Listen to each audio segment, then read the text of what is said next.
안녕하세요. 집네스틱 라디오. 오늘은 단계를 밟아 나간다는 것의 어떤 진정한 의미와 그 동작의 구성 요소에 대해서 한번 얘기를 해보도록 하겠습니다. 저희 회원분 중에 이 단계를 밟아서 차근차근 나가는 게 부상을 방지하기 위한 것이냐라는 질문을 하신 적이 있었습니다. 근데 사실 단계적으로 나간다는 건 부상 리스크 감소에 어떤 초점이 맞춰진 건 아닙니다. 그래서 훈련의 단계적 적용은 새로운 환경에 대한 신체의 안정적인 선적응 후발달을 목적으로 한다고 보시면 됩니다. 부상 회피는 단계적인 과정을 지켜나가다 보면 파생적으로 발생하는 하나의 결과물일 뿐이지 어떤 부상 회피나 부상 리스크 감소 그 자체의 목적을 두고 있는 것은 아닙니다. 그래서 쉽게 풀어서 얘기를 하자면 훈련자가 새로운 움직임을 습득하는 과정에서 훈련 초기에는 움직임의 패턴에 익숙하지 않기 때문에 아무리 해당 훈련에 필요한 스트렝스나 가동 범위가 확보됐다 하더라도 순조롭게 동작을 수행하지 못할 수도 있습니다.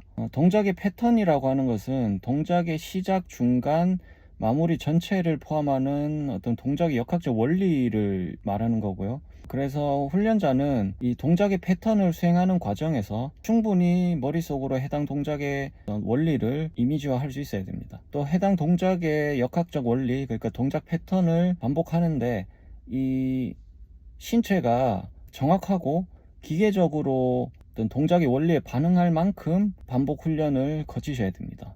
또 익숙하지 않다는 것은 동작을 수행할 때 어떤 심리적인 영향을 끼칠 수가 있는데, 예를 들어서 벽물구 나무에 필요한 어깨 가동 범위나 코어나 어떤 스트렝스나 이런 것들을 충분히 앞에서 훈련하고 넘어온 사람이더라도 벽물구 나무를 처음 딱 했을 때 뒤로 넘어갈 것 같다는 두려움 때문에 자세가 잘 안 나오는 경우도 있거든요. 이 두려움이라는 거는 결국 심리적인 요소고, 이 두려움이 생길 수밖에 없는 이유는 아직 그 동작의 패턴에 적응하지 못했기 때문이라고 볼 수 있는 겁니다.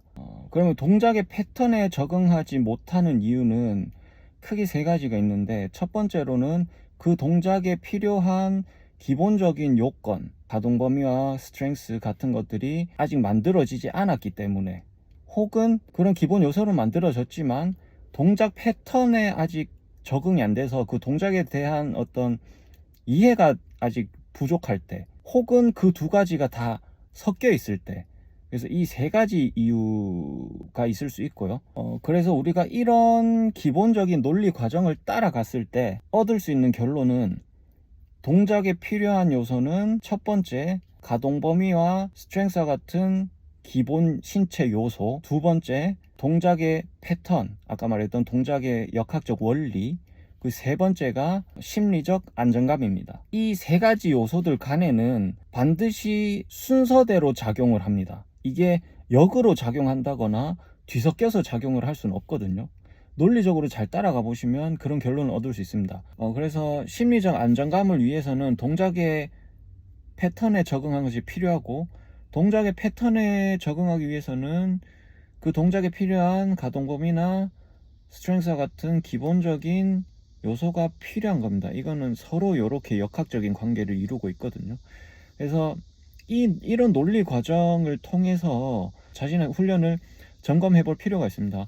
만약 이게 뒤섞여서 작용을 하고 있다면 본인은 훈련을 잘못하고 있다고 보셔야 됩니다. 프로그램을 짤 때도 이런 논리 과정에 맞게 좀 짜셔야 되고, 이런 논리적 프로세스 안에서 프로그램을 만들고 적용하고 점검해보고 이런 게 필요한 겁니다. 제가 논리적 체계성, 논리적 과정을 따라가라, 몸으로 때려박지 말고 라고 계속 강조하는 이유가 이런 데 있습니다. 오늘은 간단하게 단계적 훈련을 적용하는 목적과 동작의 요소에 대해서 좀 얘기를 해봤습니다. 전달이 잘 됐을지 모르겠는데 카메라를 보면서 얘기를 하는 건 좀 어렵습니다. 잘 안 되는 것 같아요. 회원들 간에 이렇게 제가 얘기를 할 때는 굉장히 자연스럽게 얘기가 술술 나오는데, 좀 항상 카메라를 보면서 얘기할 때는 뭔가 좀 뒤죽박죽 되는 것 같습니다.